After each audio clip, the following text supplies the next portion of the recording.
la nuance est que les études pour un projet comme celui-là ne concernent pas uniquement l'aménagement hydroélectrique. Les études concernent l'aménagement hydroélectrique en lui-même. Les études concernent l'aménagement du camp des travailleurs qui vont construire ces barrages, ce qu'on appelle habituellement la base vie. Les études concernent la voie d'accès qui conduit au site pour permettre aux travailleurs et aux machines et tous ceux qui viendront, qui contribuent à la construction de la centrale, par où ils vont passer.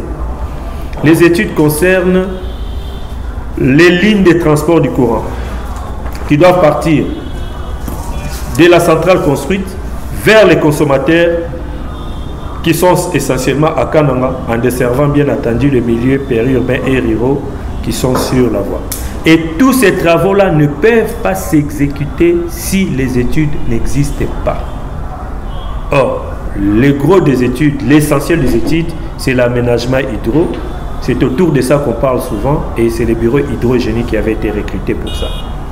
Et ce sont les études que nous étions censés recevoir le lundi 20 janvier, c'est-à-dire le lundi de cette semaine. Aujourd'hui, nous sommes mercredi 22 janvier. Je vous confirme que ces études-là sont finies. Ils ont été rédigés et ils ont été expédiés. Je crois que le courrier pourra tomber chez Anser, si pas vendredi, samedi de cette semaine. Donc les études sont finies. Là, je parle de l'aménagement hydroélectrique avec le professeur Fombe. Qu'on ne vous trompe pas, les études là sont finies. Ce n'est pas du vent qu'on avait vendu au chef de l'État. On était en train de travailler. Pendant toutes les tergiversations que vous attendiez, là, je vous l'ai dit dans cette salle, que nous étions en train de travailler. Parce que les débats, c'était perte de temps inutile. Voilà. Mais comme je l'ai dit au départ, il y a aussi des études concernant la base vie, puisqu'on ne peut pas construire la centrale s'il n'y a pas la base vie. Il y a les études concernant la voie d'accès. Il y a les études concernant la ligne de transport. Il y a les études géostatiques, géophysiques et géologiques qui doivent être faites pour savoir quel genre de sol on a, tout ça. Et il y a les études à impact environnemental pour savoir quelles sont les conséquences dans l'environnement par rapport aux travaux faits.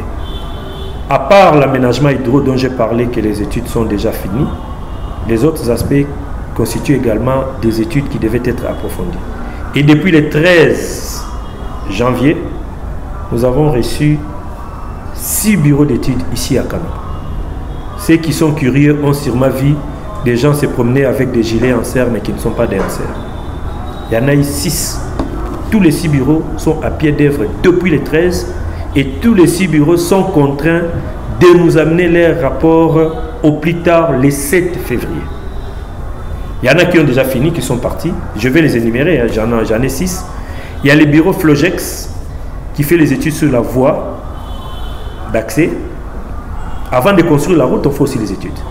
Ces bureaux-là vont nous fournir, je donne aussi les dates rapidement pour que vous soyez très précis dans vos compréhensions. Nous avons reçu depuis le 13 janvier, ici à Kananga, pour la finalisation de leurs études, le bureau d'études Flogex, qui doit finir ses études les 4 et nous fournir les rapports les 7.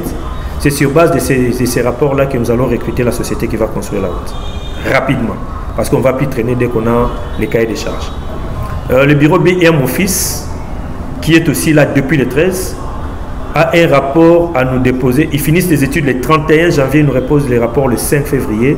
Ça, c'est pour l'aménagement de la base vie, là où seront logés les gens qui vont conduire. On reçoit les rapports le 5 février. Il y a le bureau ADES Service. ADES, c'est un bureau d'études qui est reconnu dans l'expertise sur le voie des réseaux et les lignes de transport du courant. Et ils vont nous étudier par où on va faire passer le courant de la centrale jusqu'aux bénéficiaires à Kananga. Ils finissent leurs études le 3 février et nous attendons les rapports le 5 février. Il y a le bureau Baleine Environnement. Comme le dit le nom, c'est un bureau qui va travailler sur l'impact environnemental et qui doit faire aussi une étude minutieuse sur le déminage des zones polluées par les objets explosifs dans la zone du site. Et ils ont intérêt à finir leur travail le 7 février. C'est les rapports intermédiaires. Par contre, pour l'impact environnemental, vous êtes d'accord avec moi, ils doivent travailler même pendant la période des travaux pour constater quels sont les dégâts causés par les travaux jusqu'à la fin, les maisons qui seront indemnisées, les gens qui seront délocalisés. L'impact environnemental reste presque permanent pendant tout le travail. Mais nous aurons un rapport intermédiaire déjà sur les déminages et sur l'impact immédiat environnemental le 10 février. Nous avons le bureau Géo Mossala, qui est un bureau d'études géotechniques, géophysiques et géologiques, dont le rapport est attendu. Ils finissent les 7, on attend les rapports le 10 février.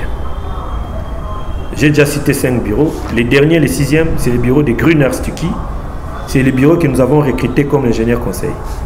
Curieusement, après que nous l'ayons recruté et nous ayons publié l'offre qu'il nous a faite, les ministères là aussi recruté, le ministère des ressources hydrauliques et énergie là aussi recruté. C'est le même bureau qui sera l'ingénieur conseil pour la surveillance des travaux de Chit-Katindi. Et nous l'avons aussi reçu ici, et de son passage ici, ils sont à la Chit-Katindi.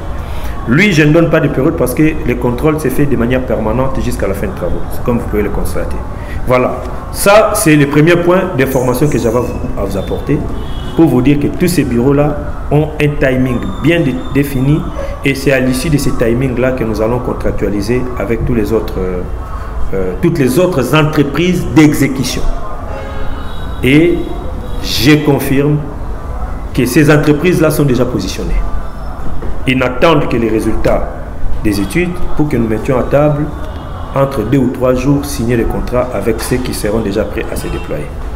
Donc je confirme devant vous que le 14 février 2025, le 14 février de cette année, vous verrez sur les sites de Chit-Mbombo les débits effectifs des travaux de la centrale hydroélectrique de Mbombo, pour lesquels nous restons dans les timings de 2 ans que nous avons donné à dater de août 2024. Ça, c'était la première information. La deuxième information, c'est vraiment l'objet de notre rencontre. J'ai préféré survoler rapidement ces informations pour s'atténuer là-dessus, parce que la philosophie de cette mission doit être bien assimilée, bien comprise, pour que le travail que j'attends de vous réponde exactement à mes attentes. C'est ça le deuxième volet de notre rencontre. Nous sommes africains, nous sommes ancrés à notre tradition. On ne peut pas commencer ces travaux-là si on ne finit pas des échanges avec les chefs coutumiers. Et ces échanges-là ont débuté depuis le lendemain du départ du président de la République. Et j'ai longtemps échangé avec les chefs pour aboutir à 3 cérémonies importantes qui auront lieu cette semaine.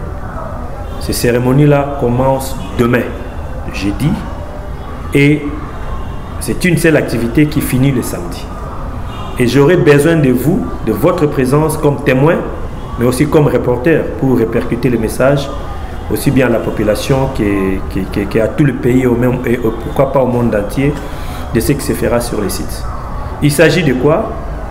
Il s'agit de la remise au chef coutumiers concernés par l'entité de Mbombo aux biens qu'ils ont demandé à Anser pour, d'une part, ouvrir leur cœur et d'autre part, implorer les divinités pour que cette fois-ci soit la bonne, que ce travail-là aille jusqu'à la fin. Et nous avons préféré le mettre en avant pour qu'ils nous disent tout ce qu'ils veulent. Et dans les échanges avec eux, j'ai noté tout ce qu'ils avaient exigé et j'ai réuni tous ces biens-là pour pouvoir aller les rencontrer et avoir cette cérémonie qui aura lieu d'abord jeudi et qui va finir le samedi. Et c'est pour ça que j'aurai besoin de votre accompagnement pour d'une part être témoin et d'autre part être reporter de cette activité-là.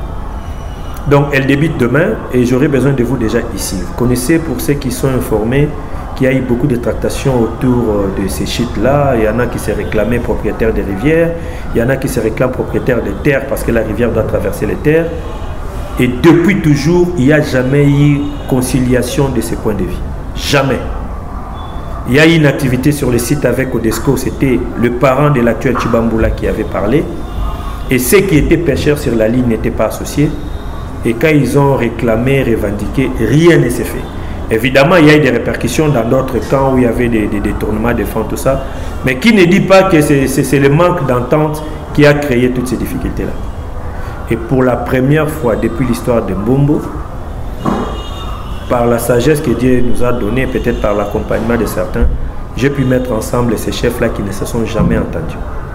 Je parle des chefs Beya qui se considèrent propriétaires des rivières parce que toute sa descendance et ses aïeux ont été pêcheurs sur les sites, et des chefs Tibamboula qui se considèrent chefs de terre.